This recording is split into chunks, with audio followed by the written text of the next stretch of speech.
Alrighty, what is going on, everybody? It's Giz, and it looks like we have a Raids 4 item update thing. So I've read through their little primer here. I haven't seen the new stuff, but I wanted to go ahead and see what their reasonings were for everything else. And it seems like the Ron Dash is good to go. There are just like some questions. I don't really care. I'm probably not going to use it all that often, I don't think, but cool that they answered some questions. Nice. The Ascension crossbows seem like they are good to go. They're just going to launch these pretty much as is, and no real changes. And then something I had a concern about was the PvP use case, because pretty much everything that they spoiled was going to be ridiculous in PvP. Like the crossbows and the armor in particular were going to be insane in PvP, like break PvP, like make it unplayable, which is bad. They're going to make them 3-tick, which I don't think is like that big of a nerf, bro. Like, these are going to be kind of insane. You don't get a shield to, like, bolt, but if you're just, like, up in momentum, these will kind of just win you the game. So, I don't know. Doesn't really matter. Nobody does PvP. Nobody cares about PvP. We all vote no. Smile. I don't, because I like PvP. I think it's cool. But anyway, we'll skip that. Crossbows are good to go. The Breaker is having some damage nerfs because it was beating the Scythe at Slash Week bosses, which makes no sense. So they are going to go ahead and fix that and just make it good for Crush Week bosses, which makes sense. That's what it should do. So not much to talk about there. And then the hybrid armor, they're actually just scrapping it. They give some justifications like what we were talking about. It's just Oathplate and Virtus put together, which is stupid. It should never be that. This just like sort of ruins progression for gear, and it shouldn't be that. And then people at the end game, like, they don't care about this armor set because it's already so good. You know, it's just like, it kind of deletes a couple of armor sets that you would go through in progression, and that just feels bad. That's not what RuneScape is. This is just a broken armor set to delete that, and I don't know, it's just kind of boring. So they are scrapping it, which I enjoy, but down here, they said, naturally, this leaves us in a position where we've only got 3 tradable rewards on offer. So the shield, the crossbows, and the mega rare. So they have some more space to fill. We saw a lot of discourse around the volume of rewards on offer and how 6 felt like too few. But our hope here is to release with a set of uniques where everything feels desirable, and there are ideally no drops that feel like a dud. We'd rather ship with 5 rewards that you're excited to see than 3 rewards that you're excited to see, and 4 rewards that make you roll your eyes. So it looks like we're going to get 2 new things here instead of the armor set. So let's see what they have cooked up. New proposal, the Gatekeeper's Cane, magic DPS spec weapon. Okay, I'm already in because it's a spec weapon, but I don't love that it's a DPS spec weapon. It's kind of unfortunate. It's really boring to do a DPS spec weapon. I wish we could do something like interesting. I just want something interesting, and DPS is kind of not interesting, but magic does need something. Magic needs something. We only have defense reduction, so maybe down here we will get something that, yeah, does like a Volatile Nightmare Staff. See. So let's see. Infernal Energy. The Gatekeeper's Cane is a damage-focused special attack option with a twist, okay? Magic as a style historically lacks any impactful DPS specs besides volley, but it's crap. It's PvP only, and PvM it doesn't do anything. We use stat reduction. Yes, this is boring. I don't want to do this. To fill this gap, we set out to make something that can compete with Dragon Claws or the Zarite Crossbow with a handful of BIS use cases. Some use cases where it outcompetes one but not the other, and a little extra flair. We settled on the Gatekeeper's Cane, a new... Ugh. Do we need another powered staff, man? We just got one. Alright, let me read. Gatekeeper's Cane identical to the IAC, including its 3-tick attack rate, but has a lower base max hit. In effect, this means plus 30 accuracy and some flavorful defense bonuses with no inherent magic damage percent. 50% spec to fire off 100% increased accuracy and 50% increased damage. If the initial hit connects and deals damage, you'll be imbued with energy from Infernus itself, gaining a powerful buff. While buffed, your next 3 attacks with the cane also have 100% increased accuracy, 50% increased damage, and a faster attack rate hitting every 2 ticks? Oh my god. In effect, the DPS portion of the spec isn't a single hard-hitting attack, but empowering yourself with demonic energy to dish out rapid-fire hits afterwards, what makes this particularly interesting. Damage is dealt by buffing you rather than just hitting an enemy. You can spread this damage across targets rather than needing to put all your eggs in one basket. Okay, sure, but like most of the time in RuneScape, we're putting all of our eggs in one basket. Unless they're implying that maybe something in Raids 4 will have ads. Because I guess you could do this in TOB, but like, I don't know, it doesn't seem that impactful to me in TOB. That's the only place I can really think of where you would want to split up your damage in a magic encounter. Anyway. Gatekeeper's King should shine versus enemies where Dragonclaw's accuracy falls short or their HP points are too low to let the Zarite crossbow shine. Some examples of places where the king would be outright Biss include KQ, All God Wars, Dagonoth Rex, Zora's Magma Phase, Whisper, Olm's Right Hand, and a handful more. So just all mage content. Am I crazy? Isn't that just all mage content? It's going to be outright Biss at all mage content. Like, what are we missing here? A handful more? What are we actually missing for mage content? Like, Toa, obviously, you use Shadow, but isn't this just... This is all mage content in the game. Okay. It's also really easy for me to make the special attack shine if we feel like it's falling too far out of favor, since it's simple to balance around, even in places where the cane doesn't win out. For both of these options, there are plenty will be your next best option. We're sure you'll find cool ways to utilize the ability to spread the damage across multiple targets. Obviously, it's good. I'm wondering if it's necessary. It's also leading me to, like, what are we doing with the Shadow? You know? I really would like to know what the hell we're doing with the Shadow, so I could evaluate this a little bit more. I don't know. It's good. It's going to be fun, for sure. Finding a cycle at Ulm utilizing this spec is going to be hard, but I feel like you just... Is it already Lightbearer Camp and CMs? I don't know. I don't run CMs. If it's Lightbearer Camp, I could see having enough spec to do a Warhammer and this on Mage Hand, but, like, do you run out of spec? And you can't Warhammer unless you bring a Surge Pop, but I don't know if you would do that. That feels like a waste. I'm just trying to think of use cases for this thing other than just, you know, big slappy weapon. And they're outright saying it's Biss at, like, all mage content in the game.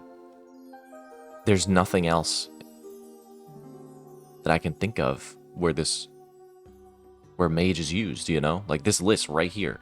KQ, God Wars Generals, Dagonoth Rex, Zora's Magma Phase, Whisper, Ulm's Right Hand. Like, all we're missing out of here is, I don't know, literally Toa, but we know that the Shadow is the way to go. I don't know, this is weird. I mean, I'm down. Like, whatever. Cool. I'm glad that Mage gets a spec weapon that does something, instead of just reducing defense, which is like an invisible thing, and it's not really exciting. This is at least exciting. Base max hit of 18, so you have a base spec max hit of 27, and then when you boost all this up, it's going to be, what, somewhere in the 40s? Something like that? I mean, it's going to be good. It's going to be insane DPS, like, for sure. This is going to cut a lot of times down, and it's just another thing to have in the inventory. All right, I mean, I don't hate it, I don't love it. I'm sort of like, I'm like 60-40. This is okay. This is, like, okay. Not super exciting. The only reason it's not super exciting is because we just got this, man. Like, can we do something else? Anyway, it's fine. Zeal, Piety upgrade. For years before it calls for Turmoil to make its way to old school. If you're new around here, Turmoil is a high-level ancient curse. Yeah, we know that. Seeing any of these requests through the years paints a more accurate picture of a desire for something that isn't exactly Turmoil, but more focused on an unlockable upgrade to Piety. While magic and range require raid rewards to reach their fullest potential, your best option for melee comes from a quest that's completed very early into the average character's lifecycle. Yes. In the interest of adding some objective BIS upgrades to a raid that's starting players at the top end, we'd like to propose Zeal. Zeal is a Piety overwrite, similar to Deadeye and Mystic Vigor overriding Eagle Eye and Mystic. Sure. 84 Prayer, increases strength by 28, attack by 25, and defense by 25. That's pretty huge. Since we're overriding Piety, Zeal would support the same drain rate, meaning it's objective. Oh, wow. That's insane. Straight upgrade to melee is a hefty one for a prayer that you'll have at all times. In effect, this grants some extra accuracy and additional 6 strength levels for players with 99 using potions, making it a must-have. Since this is going a level beyond existing prayer tiers, we're not expecting to make this the most common of the rewards, so seeing the necessary unlock item should be pretty exciting. We're not set on an implementation yet, but we're hoping to do something a little cooler than just reading a piece of paper in the bank, since unlocking Rigor and Augury feels pretty unceremonious for how significant they are as upgrades. We appreciate that this isn't exactly the flashiest reward of all time, but think it makes sense for the Fractured Archive to be offering at least something you'll want with you always, similar to unlocking Rigor and Augury. That's a wrap up on our blog update. Okay, so this is good, and if they're worried about implementation, that they don't just want it to be like read a scroll kind of thing, they could easily tie this to like either raid completions, and like you open a secret room at the back of the archive, you like open the fucking door or whatever, or like you, I don't know, maybe you can get the drop from the raid and it's like this untradeable token of sorts that you can use in the end room of the raid to open a secret door, and then you go like read this tome that's been erected and you unlock the prayer or whatever. To make it a little bit more exciting than just, read a scroll. It's like, oh, I got the untradeable thing. I get to go open the door, dude. I'm going to go open the door and do the ceremony thing and get my prayer. That would at least be a little cooler. I don't know how else you would implement it besides prayer scroll or doing something akin to that. So if you need an idea, Jagex, there you go. Yeah, these are fine. I think the only reason I'm less excited about this is because we just got the IAC, so it feels like a little like the impact is not as cool because we already have the 3-tick wand with a 50% spec that it increases DPS. So it's just like, for me. It's just very It's fine, but it's just But beyond that, we also have the Wormscraig unique little changes here. I read a little bit about this. I'm not terribly concerned about any of this, but maybe when I make an iron, I will care. But I think the only thing I was excited about for this was the two-handed sword that's coming, because it's going to make melee training so much nicer in the Monkey Madness 2 tunnels. All right, so we're getting a jeweler's chisel rather than a glass blowing pipe. Make cutting gems a little more rewarding while giving some more quality of life to lower tier gems. Removing the amulet. Okay, they're just going to add the teleport onto existing stuff. Yeah, that makes sense. All right, so what does this do? 20% increased chance to successfully cut opals, jades, and topaz. Cool. 10% chance to cut 2 gems at once when cutting any gem. Cool. Yeah, sure, man. It doesn't push crafting XP too far. Teleports, we're just going to put this on Necklace of Passage. Sure, just put it on something. It doesn't really matter what it goes on. Just put it on something. Put it on the Slayer Ring. Sure. Boss Teleport Scroll. Sure. Makes sense. Okay, yeah. I mean, that was a much lighter thing. That's just all good. So mainly it's just Zeal and the Gatekeeper's Cane. I think these are good. I'm like a little whelmed by this just because the IAC exists.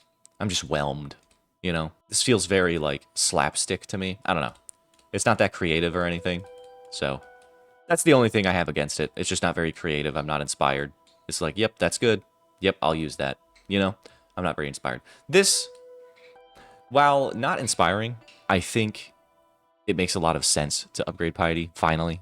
It's taken forever for them to upgrade Piety. We've unlocked this. You unlock Piety so early. Like they say it, you get Piety so early in an account's life cycle, and it never scales. So this is good.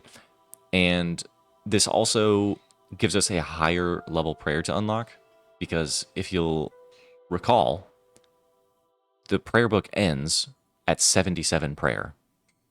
There are 22 levels where you get nothing, which I would like to flesh that out. I think that would be cool. Which I hope they do the, like, Gothixian book, Saren book, whatever, like the extension to prayers, and make those like in the 90s. Make them cool, make them worth striving for, you know? Like 92, 94, and 95 prayer, you get your additional god prayers or whatever that you're doing. I think that'll be a decent reward going forward, or they could have put it here, to be honest. We could have proposed it here, but I'll take the Piety upgrade. This makes sense. I think prayers make sense for Gothics, for sure. All right, and it looks like that's pretty much it for them. And it says they'll be able to turn around subsequent updates at a much quicker pace if they're necessary, and they've got a solid foundation. So I'm sure we'll have more back and forth with them here. It looks like Ascension Crossbows, the Shield, and the Mega Rare are locked in to at least get pulled, and I'm sure they'll pass. And we're just trying to figure out these last two. I do wonder, let me know in the comments what you guys think about the Gatekeeper's Cane. I want to know if I'm the only one that's a little bit whelmed by it, you know? Like, I'm not excited, but I'm not disappointed. It's just like, ah, man, I could have gotten something so much cooler than this, you know? My steak too buttery, my lobster too salty, or what, I don't fucking know what the saying is. Anyway, Zeal is good. I'm glad to have an upgrade. It is not that exciting, but it's cool, and I'm down. What I don't understand with this is if they don't want it to be reading a scroll, if the profitability of the raid is going to go down a little bit. But that's neither here nor there. We'll figure it out. And yeah, it's been Gis, guys. Leave a like if you liked it, and drop sub, all that good stuff, comment. And I'll see you in the next video.